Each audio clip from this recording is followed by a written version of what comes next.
Three dimensional geometry में सबसे पहले हम लोग जो है सीखने जाएंगे direction cosine and direction ratio of A line. कहोगे पहले भी पढ़ चुके थे, कोई दिक्कत नहीं, पहले भी पढ़े थे और आज भी एक बार पढ़ना पड़ेगा ये।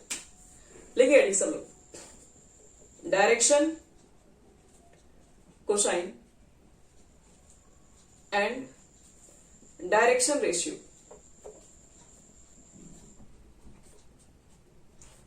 Direction cosine and direction ratio सबसे पहले क्या होता है, चलो उसको समझते हैं। एक मिनट, रेशियो ये चीजें हमको तो समझ में पहले भी आ गया था एक बार। और ऑफ एक लाइन लिख दीजिए यहाँ पर, थोड़ा सा अंतर तो होना चाहिए ना पीछे वाला जो भी पढ़े आप। हम दोनों को रिलेट करके भी बताएंगे दोनों में डिफरेंस क्या है basic. Direction cosine and direction ratio of line क्या होता है। तो देखो सब कुछ 3D में बात होगा तो हम लोग भी 3D में ही बात करेंगे आज। ये आपके पास मान लीजिए एक्स एक्सिस है, ये वाई एक्सिस है और ये जेड एक्सिस है, और एक लाइन होगा। मान लो कि इस पे कोई हम एक लाइन ले लेते हैं। मान लीजिए एक लाइन है, ये एक लाइन है और मान लो कि अगर ये 3 डायमेंशनल में है तो इस पे अगर हम कोई भी इस लाइन पे पॉइंट लेंगे तो इसका कोऑर्डिनेट क्या होगा, एक्स होगा, वाई होगा, जेड होगा। क्योंकि 3D में है, यहां पर सिर्फ एक्स वाई कोऑर्डिनेट नहीं, जेड भी कोऑर्डिनेट आएगा, तीनों कोऑर्डिनेट होगा। ये जो लाइन है मान के चलो कि एक्स एक्सिस के साथ, एक्स एक्सिस ये है, इसके साथ मान लीजिए अल्फा एंगल बना रहा है। क्योंकि ये वो लाइन है बच्चे, कुछ ना कुछ तो एंगल बना ही रहा होगा। ये जो आपको लाइन दिख रहा है, मान लो लाइन है वाई के साथ, वाई आपको ये दिख रहा है, वाई के साथ मान लीजिए हमने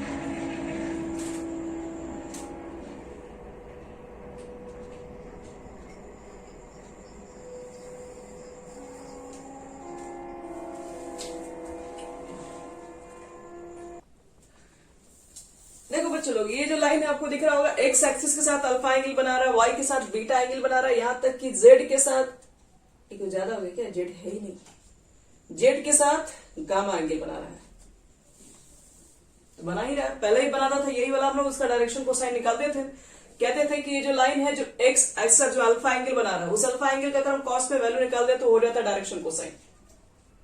तो लीजिए cos alpha, cos beta, cos gamma, ये जो बच्चे लोग होता है इसको हम लोग डायरेक्शन को साइन कहते हैं।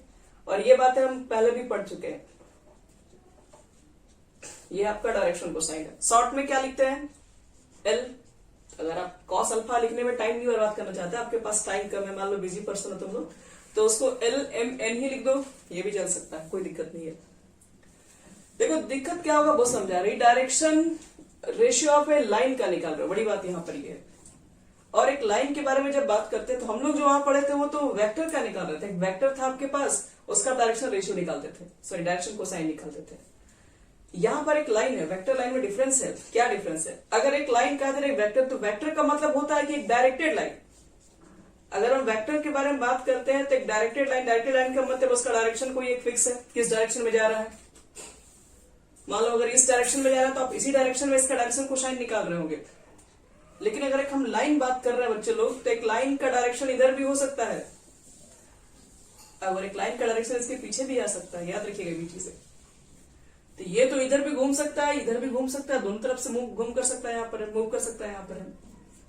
तो डायरेक्टेड लाइन में क्या होता है कि आप जब भी डायरेक्शन कोसाइन निकालते हैं तो cos alpha, cos beta, cos gamma ही निकालते हैं। क्यों, क्योंकि अल्फा बीटा एंगल जो भी आप निकाल रहे होते हैं तो किसी एक ही डायरेक्शन को एक पार्टिकुलर डायरेक्शन के लिए निकाल रहे होते हैं। लेकिन एक लाइन के ऊपर बात करोगे तो लाइन का डायरेक्शन तो एक ही डायरेक्शन में नहीं सकता, उसके अपोजिट डायरेक्शन में भी हो रहा होता है। तो उसके लिए अगर हम डायरेक्शन कोसाइन निकालेंगे तो डायरेक्शन कोसाइन सिर्फ cos alpha, cos beta, cos gamma ही नहीं, उसके बैकवर्ड में भी होता है। ठीक है, बता रहे हैं आपको कैसे, एक एग्जांपल देके समझा रहे इसी को। जैसे मान लो ये एक्स एक्सिस है, क्या दिक्कत है समझ लेना। और आपके पास क्या है, एक लाइन है, ये एल लाइन है सपोज कीजिए। तो कहेंगे कि एक्स एक्सिस ही अल्फा एंगल बना रहा है, ठीक है, अल्फा एंगल बना रहा है इस डायरेक्शन में, क्या इधर एंगल नहीं बन रहा है, तो इधर कितना एंगल बनेगा, ये भी तो बच्चे लोग लाइन एक्स एक्सिस के साथ ही एंगल बना रहा है। ये पूरा 180 हो गया, तो पाई में से निकाल देना अल्फा। तो इसका मतलब है जब डायरेक्टेड लाइन होता था तो हमारा कोई एक डायरेक्शन फिक्स होता था। जब आपके पास एक लाइन हो गया तो उसकी डायरेक्शन इधर भी हो सकती है और उसकी डायरेक्शन इधर भी हो सकती है। अगर एक अल्फा होगा तो दूसरा जाहिर सी बात है कि पाई माइनस अल्फा ही होगा। तो इसलिए जब आप डायरेक्शन कोसाइन एक लाइन के लिए लिख रहे होते हैं तो वहां पर हम लोग क्या लिखते हैं, वहां पर हम लोग सेट ऑफ डायरेक्शन कोसाइन लिखना पड़ता है जब भी आप एक लाइन के ऊपर बात करेंगे तब। यानी कि the line have set of direction cosine. कौन कौन देखिए, पहला तो होता है cos alpha, cos beta, cos gamma. दूसरा कौन सा, ये वाला एंगल भी तो हो सकता है ना, ये वाला एंगल भी तो आपके पास एक्स एक्सिस के साथ ही एंगल बन रहा है, तो पाई माइनस अल्फा लिखोगे, और कॉस पाई माइनस अल्फा यहां पर क्या हो जाएगा, माइनस कॉस अल्फा होता है, माइनस कॉस बीटा और माइनस कॉस गामा। तो ये जो हमारे पास रहेगा ये दोनों क्या हो, ये दोनों के दोनों ही डायरेक्शन कोसाइन है। ये भी एक लाइन का डायरेक्शन कोसाइन होगा, ये भी हो सकता है। तो हम शॉर्टकट क्या लिखेंगे, प्लस माइनस एल, क्योंकि एल से इंडिकेट करते हैं, plus minus M plus minus N. तो एक लाइन के लिए direction cosine, set of direction cosine लिखते हैं plus minus L plus minus M और प्लस माइनस एन के साथ। अगर डायरेक्टेड लाइन होगा, अगर वेक्टर के लिए होगा तो एल एम एन ही काफी है, उसमें प्लस माइनस की कोई जरूरत नहीं है। तो ये हमारे पास हो गया आपके पास डायरेक्शन कोसाइन के बारे में इंफॉर्मेशन, ये हो गया खत्म। चलो अब आपको बताते हैं डायरेक्शन रेशियो क्या होता है।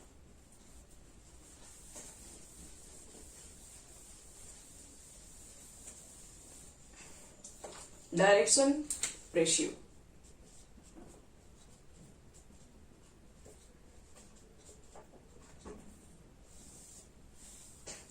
देखो डायरेक्शन रेशियो को समझने के लिए पहले आपको एक चीज याद रखना पड़ेगा, three number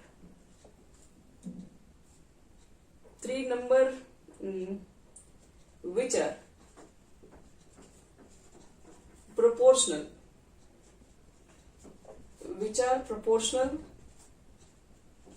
to direction cosine.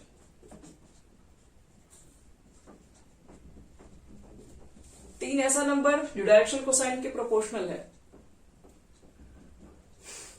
जैसे मान लो आपके पास एल है, एम है, एन है। जैसे आपने डायरेक्शन कोसाइन मान लीजिए निकाल दी, कुछ भी एलिमेंट की कुछ भी वैल्यू आपके पास है, तीन ऐसा नंबर लेके आओ। जब हम क्या करेंगे, जब इसमें से डिवाइड करें हम एल में भी, एम में भी और एन में भी, तो तीनों का रेशियो कांस्टेंट हो, इसको ऐसे ही बोल सकते हैं, ए बाई एल भी लिख सकते हो no problem, B by M भी लिख सकते हो और सी बाई एन भी लिख सकते हो, तभी कांस्टेंट ही मिलेगा।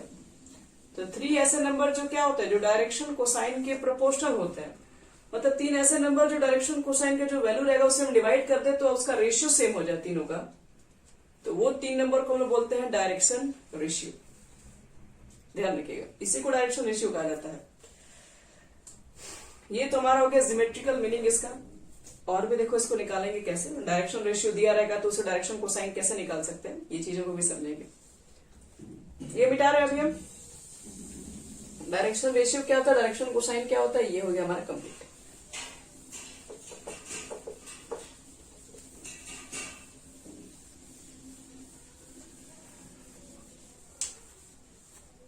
देखो बच्चे लोग, इसके बाद हमें पता है कि डायरेक्शन रेशियो को हम लिख सकते हैं ए बटे में L is equal to M बटे में बी बटे में M is equal to C बटे में एन को मान लो कि ए इज इक्वल टू आपके पास के एल हो जाएगा, बी इज इक्वल टू आपके पास एम के हो जाएगा और सी इज इक्वल टू आपके पास हो जाएगा एन के। और हम तीनों का स्क्वायर करके ऐड कर रहे हैं, देखिए कितना हो जाएगा, A square plus B square plus C square. तीनों का स्क्वायर करके जोड़ोगे तो के स्क्वायर सब में कॉमन आ जाएगा, L square M square N square. तो के इज इक्वल टू कितना निकालोगे, कांस्टेंट वाले के बन, तो इसको बटे में हिड़ना पड़ेगा आपको। और छोड़िए, उतना भी जरूरत नहीं है, आपको हम बताया था एक रिलेशन पीछे, L square M square N square, तीनों का जब स्क्वायर करके जब सम करोगे तो इसका वैल्यू जो आता है वो हमेशा 1 होता है, तो ये हो जाएगा तुम्हारा 1।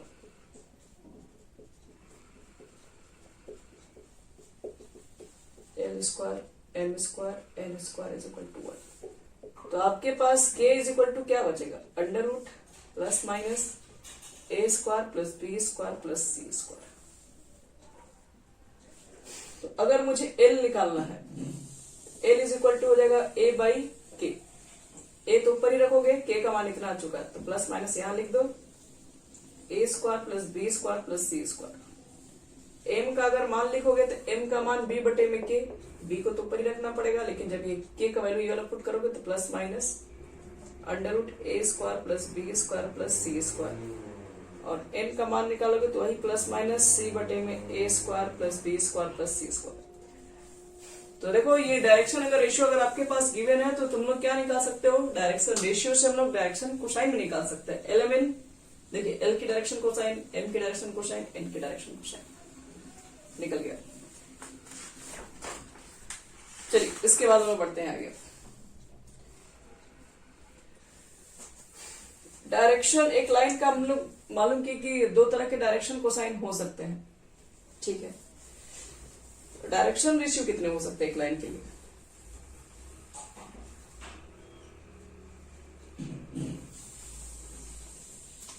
जैसे सपोज करो हम लोग बोल रहे हैं कि ए बटे में L is equal to B बटे में M is equal to C बटे में एन।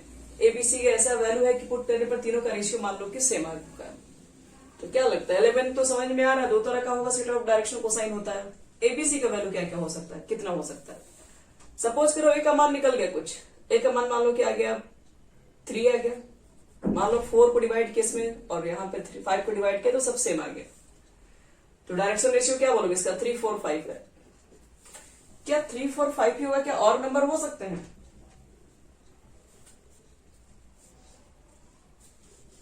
सब में 2 से मल्टीप्लाई कर दो, 6 8 10, ये भी तो हो सकता है ना, क्योंकि ये भी तो आपस में कट जाएंगे नंबर, कट के फिर उतना ही आ जाएंगे, लेकिन नंबर तो डिफरेंट हो गए कि नहीं। अब 3 से 6 हो गया तो नंबर तो चेंज हो गया। फिर आगे बढ़ो, फिर 2 से मल्टीप्लाई किए, फिर 3 से ही मल्टीप्लाई कर दो, 3 भी कॉमन हो सकता है। तो ऐसे तो आप नंबर निकालते चले जाएंगे, तो ऐसे तो आपके पास इनफाइनाइट नंबर आने लगेंगे फिर। तो वही कहा जा रहा है आपके पास कि अगर एक लाइन है उसका डायरेक्शन रेशियो से हम लोग दो बात करते हैं। डायरेक्शन रेशियो को अगर हम कोसाइन को अगर फिक्स कर दें तो डायरेक्शन जो आपके पास रेशियो होता है वो बहुत तरह के हो सकते हैं, बहुत सारे वैल्यू हो सकते हैं, इनफाइनाइट।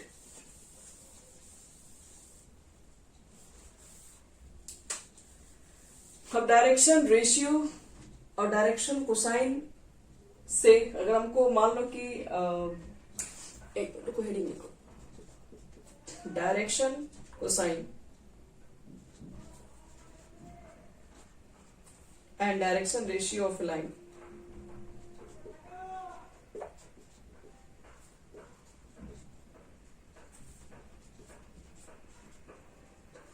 Passing through 2 points. देखो 2 पॉइंट अगर दिया रहेगा तो 2 पॉइंट से एक लाइन मान लो 2 पॉइंट से पास हो रहा है, तो उस 2 पॉइंट से हम लोग उसका डायरेक्शन रेशियो भी निकाल सकते हैं, याद रखिएगा, और उस 2 पॉइंट से हम उसका डायरेक्शन कोसाइन भी निकाल सकते हैं। डायरेक्शन रेशियो पहले कैसे निकालेंगे वो दिखा रहे हैं।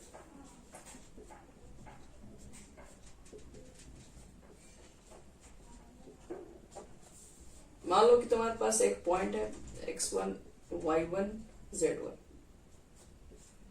दूसरा पॉइंट यहां पर है x2 y2 z2। अगर मुझे डायरेक्शन रेशियो ऑफ ए भी लिखना है,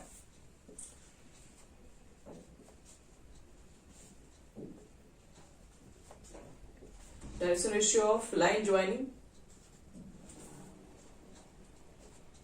ए to B, A and B, तो क्या लिखोगे, x2 minus x1, y2 minus y1 और z2 माइनस z1 होता है। या फिर x1 माइनस x2 भी कर दो, क्योंकि लाइन ज्वाइनिंग कहीं से भी हो सकता है, किसी भी डायरेक्शन में हो सकता है। x1 minus x2, y1 minus y2 और z1 माइनस z2। तो जब भी आपके पास अगर 2 पॉइंट दिया रहेगा तो 2 पॉइंट से अगर निकालना होगा कि बताओ कि डायरेक्शन रेशियो लाइन का क्या होगा, तो x2 में से x1 निकालो, चाहे x1 में से x2 निकालो, दो तरह से हो सकता है। y2 माइनस y1, फिर y1 माइनस y2 भी हो सकता है, ये भी ले सकते हैं और या ये भी ले सकते हैं। लेकिन जब डायरेक्शन कोसाइन निकालना होगा तब क्या लिखेंगे हम लोग, तो डायरेक्शन रेशियो के लिए 2 पॉइंट दिया रहेगा तब। डायरेक्शन कोसाइन देखो कैसे निकलेगा।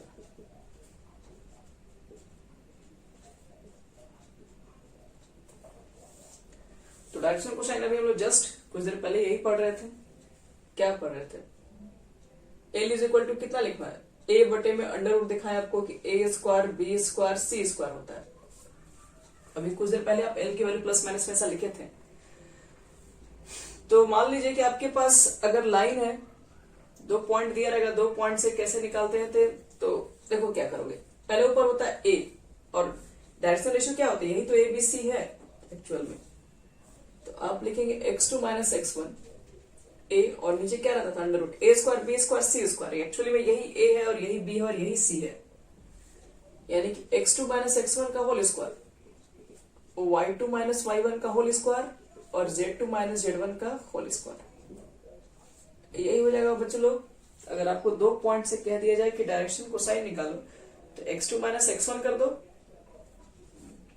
फिर नीचे ये तीनों का स्क्वायर हो जाएगा। क्यों? क्योंकि नीचे होता है A square B square C square, A B C ये है, तो स्क्वायरिंग करके जोड़ दो। वही अगर हमें m निकालना पड़े तो m के लिए ऊपर लिखना पड़ेगा y2 माइनस y1, और ये नीचे समझ रहे हो, और इस तरह से n भी निकाल सकते हो तुम लोग। तो जब भी एक लाइन 2 पॉइंट दिया रहेगा और एक लाइन सेगमेंट दिया रहेगा कि ज्वाइन कर रहा है ए टू बी बी टू की कुछ भी है, तो हमेशा हम लोग डायरेक्शन कोसाइन उसको निकाल सकते हैं, उसे हम लोग डायरेक्शन रेशियो भी निकाल सकते हैं।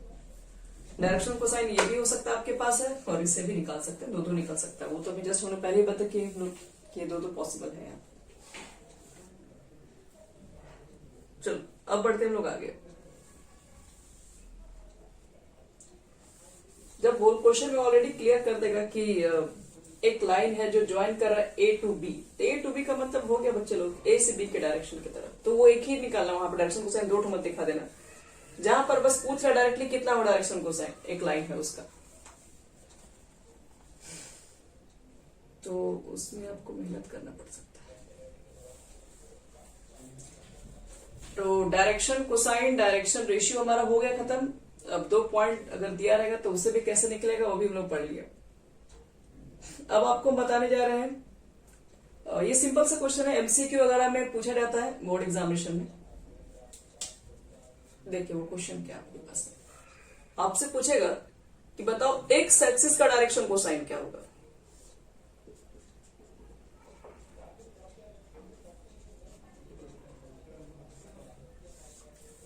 एक्स एक्सिस का, तो एक्स एक्सिस कहने का मतलब ये भी मेरे पास है। जैसे मान लो कि आपके पास ये एक्स है, वाई है, जेड है, कुछ भी मान लीजिए कहीं भी। आपका एक लाइन है जो कि एक्स एक्सिस पर ही है, तो उसका पूछेगा कि बताओ कि डायरेक्शन कोसाइन क्या होगा, या फिर ऐसे डायरेक्टली भी पूछ देगा कि एक्स एक्सिस का डायरेक्शन कोसाइन क्या होगा। डायरेक्शन कोसाइन क्या होता है? Element cos alpha, cos beta, cos gamma.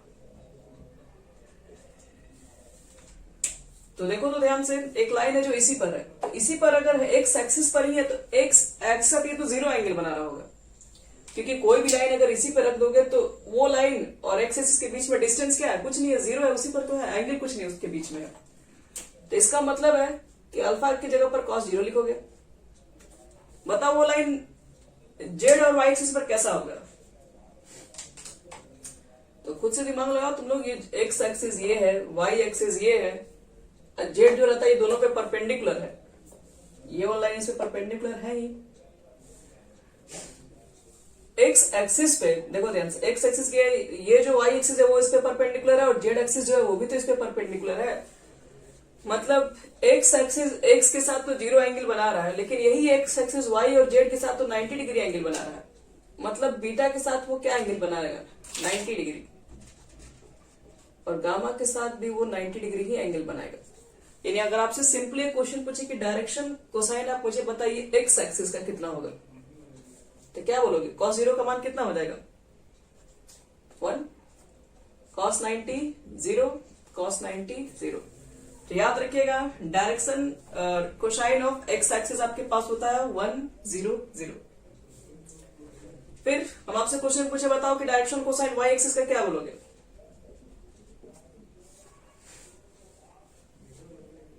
तो कितना होगा सोचिए। वाई एक्सिस का मतलब आपका जो लाइन है वाई ही पर ही है, वाई के साथ 0 एंगल है तो 0 हो जाएगा ना। क्या पे अल्फा की जगह पर आप 90 लिखोगे, ये भी 90, लेकिन बीटा वाला तो 0 हो जाएगा।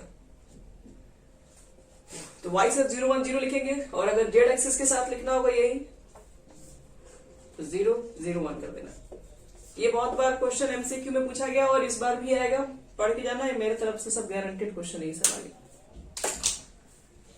चलो एक और क्वेश्चन हम बताएंगे, इसमें अगर हमको कोलिनियर प्रूफ करना होता है तो क्या चीजें को देखनी होगी हमें। तो ये मिटा रहे हैं, ठीक है, इसको जरूर से नोट करके याद रखना, क्योंकि इसकी जरूरत हमें कब पड़ जाए कोई ठीक नहीं है।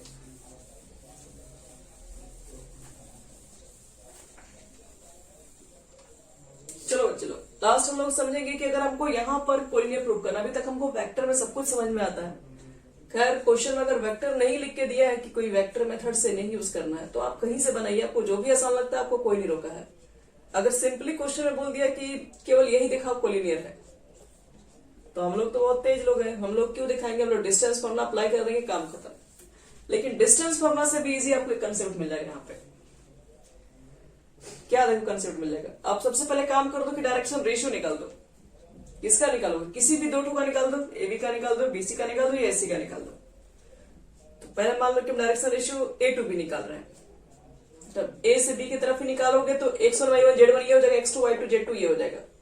तो बताओ तो direction ratio from A to B कितना हो जाएगा। फॉर्मूला क्या लिखवा है, x2 minus x1 y2 minus y1 और z2 माइनस z1। 1 में से 2 निकालो -1, -2 में से -3 निकालो -5, 3 में से -4 निकालो 7। अब किसी और का निकाल लीजिए, b2c निकाल लीजिए। डायरेक्शन रेशियो b2c कितना होगा, तो ये अब x1 y1 z1 हो गया, x2 y2 z2 हो गया। तो 3 में से 1 निकालोगे तो 2 आ जाएगा, 8 में से -2 निकालोगे तो 10 आ जाएगा, और -11 में से -3 निकालोगे तो 14 हो जाएगा। बस इसको आप केवल ध्यान से देखिए तीनों नंबर को। ये तीनों नंबर अगर आपस में प्रोपोर्शनल अगर दिखाई पड़ जाए, मतलब 2 टाइम्स 3 टाइम्स, इसका मतलब क्या उसी लाइन में आगे है ये जो आप नंबर ले रहे हैं। ये मान लो किसी के लिए किस लाइन के लिए तो डायरेक्शन रेशियो लिखते हो और कुछ वैल्यू ऐसा है जो उसी का मतलब मल्टीपल आ गया, उसी का प्रोपोर्शनल आ गया, तो इसका मतलब वो क्या है, उसी में आगे है वो पॉइंट, उसी लाइन पर लाइन है ना, दोनों तरफ जा सकता है, इसलिए यहां से कोई मतलब नहीं होता है। कोलिनियर इधर से जाए तब भी चल जाए, इधर से जाए तब भी हो जाए। तो देखो तो इसका 2 टाइम्स है कि नहीं है, -2 टाइम्स, -2 से मल्टीप्लाई करेंगे तो ये मिल नहीं, 2 से मल्टीप्लाई करेंगे तो ये मिल जाएगा 2, -2 से मल्टीप्लाई करेंगे तो ये मिलेगा, -2 से मल्टीप्लाई करेंगे तो ये मिलेगा, -2 से मल्टीप्लाई करेंगे तो ये, यानी कि दोनों आपस में प्रोपोर्शनल है। तो प्रोपोर्शनल जब दोनों मिल जाएगा तो लिखना it is clear that direction ratio AB and BC are proportional.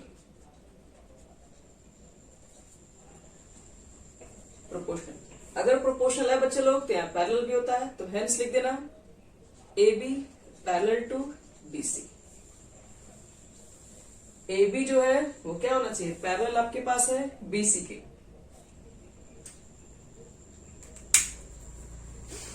ऐसा कभी हो सकता है क्या, AB पैरेलल हम BC बता रहे हैं, ऐसा कैसे हो सकता है।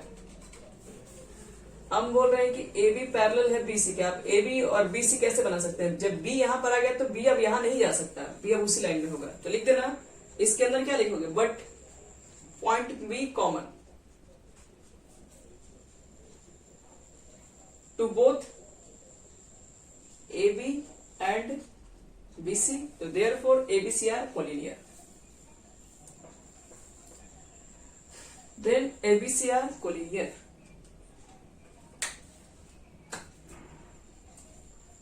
तो ये आपका एक्सरसाइज 1.1 के लिए जितना इंफॉर्मेशन था इतना में आपका पूरा बन जाएगा, पूरा कंसेप्ट के साथ। एमसीक्यू टाइप के भी सारे क्वेश्चन इसमें पकड़ा जाएंगे, और उसके बाद 11.1 में 5 क्वेश्चन है, 5 बन जाएंगे इसमें। 1-2 क्वेश्चन डील कर ले रहे हैं, देख लो, उसके बाद फिर ट्राई करना घर पे।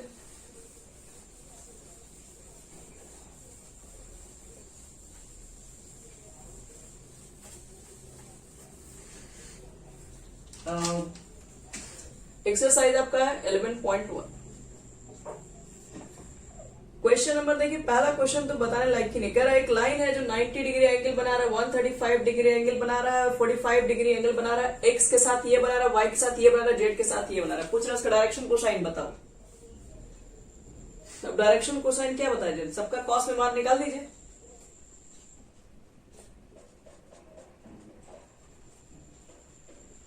अब जो भी आपको वैल्यू आता है 0 -1/√2 हो गया इसका डायरेक्शन कोसाइन। कुछ नहीं करना बाकी। डायरेक्शन जब एंगल दिया तो आपको उसी एंगल का वैल्यू कॉस में निकालना, और कुछ अलग मत कीजिएगा। कह रहा है कि find the direction cosine of A line which makes equal angle with the coordinate axis. आप उस लाइन का डायरेक्शन कोसाइन बताइए जो कि तीनों के साथ इक्वल एंगल बना रहा है, एक्स के साथ भी सेम एंगल, वाई के साथ भी, जेड के साथ भी। तो वो एंगल क्या मान लेते हैं, वो अल्फा एंगल है। Let alpha be an angle made by ये line X Y and Z axis. लिख दिएगा उसमें। तो उतना लिखने के बाद क्या लिखोगे, फिर कॉस अल्फा निकालोगे। तो कॉस अल्फा आप कैसे निकालेंगे, तीनों के साथ आप क्या इक्वल एंगल बना रहे हैं, तो खैर कॉस अल्फा मत निकालिए। तो हमें एक चीज मालूम है कि डायरेक्शन कोसाइन कितना लिखोगे, डायरेक्शन कोसाइन कॉस अल्फा होगा, दूसरे वाला का भी कॉस अल्फा ही होगा क्योंकि तीनों के साथ इक्वल ही एंगल बना रहा है। तो सिंस हम जानते हैं कि L square M square N square तीनों का सम होता है 1, तो कॉस स्क्वायर अल्फा लिख दोगे। कॉस स्क्वायर ये भी अल्फा हो जाएगा, ये भी cos square alpha is equal to हो जाएगा 1।